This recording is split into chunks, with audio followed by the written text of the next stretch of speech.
Yes, kankwifurize kugubwa neza umunsi wose. Njye ndi Emmanuel Official. Aha rero niho ugiye kujya ubonera amakuru y'ubwenge ndetse n'ibiganiro binyuranye. Inkuru rero nyamukuru ni nde uyu ni Bishop Gafaranga rero watawe muri yombi kuri tariki 7 ni ku munsi w'ejo. Rero ukimubona wahita wibaza ngo ninde cyangwa se ninde Bishop Gafaranga yaba yarakoreye ihohoterwa rishingiye ku gitsina. Ku wa gatatu rero tariki 7 Gicurasi 2025 urwego rw'igihugu rushinzwe ubugenzacyaha RIB rwataye muri yombi umuhanzi akaba n'umukinnyi wa film Habiyaremye Zakari wamamaye cyane nka Bishop Gafaranga. Uyu rero akurikiranyweho ibyaha by'ihohotera rishingiye ku gitsina cyangwa se gender basic violence.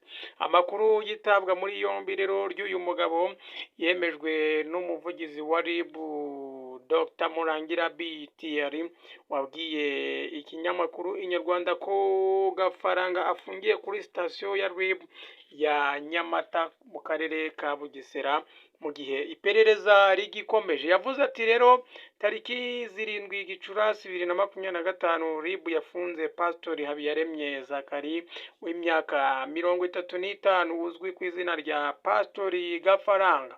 Uyu rero akurikiranyweho ibyaha by'ihohoterwa rishingiye ku gitsina. Afungiye rero kuri sitasiyo ya RIB ya Nyamata mu gihe iperereza rigikomeje. Kuva rero amakuru yitabwa muri yombi rye yatangazwa, hari abatangaje ko ibyo Gafaranga akurikiranyweho bifitanye isano n'umugore we Annette Murava, bivugwa ko yagiye ahura n'ihohoterwa mu bihe bitandukanye. Rero abaturanyi be bavuga ko ikibazo cyabo cyari kimaze igihe kiza kugera no ku buyobozi bw'umudugudu. Hari abemeza ko Gafaranga rero yajyaga akubita ndetse akamubwira amagambo amutesha agaciro bigatuma Murava atanga ikirego.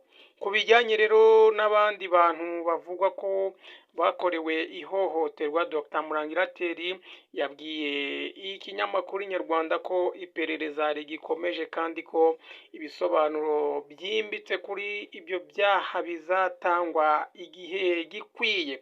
Ati izo ni details z'iperereza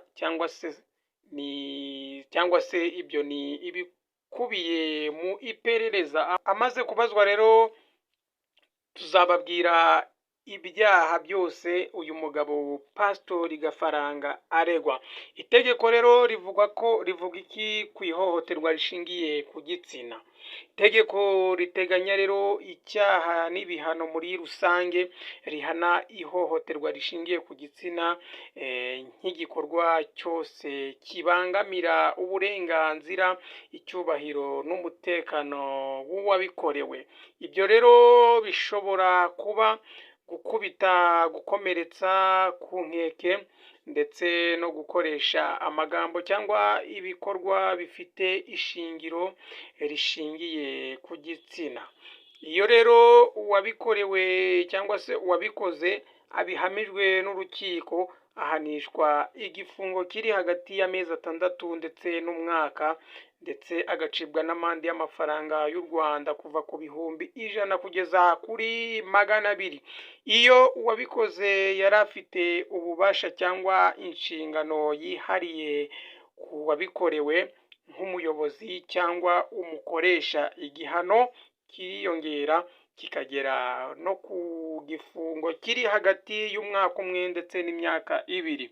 Kugeza ubu rero Gafaranga aracyari mu maboko ya RIB hariya rero i Nyamata, hagitegerejwe ibiva mu iperereza kugira ngo hamenyekane ukuri ku byaha aregwa. Annette Murava rero wamenyekanye mu ndirimbo Niho Nkiri yashingiranywe na Bishop Gafaranga tariki 11 Gashyantare n'umwaka 2023, nyuma y'uko uyu muhanzi yari amaze gutandukana n'umugore we wa mbere.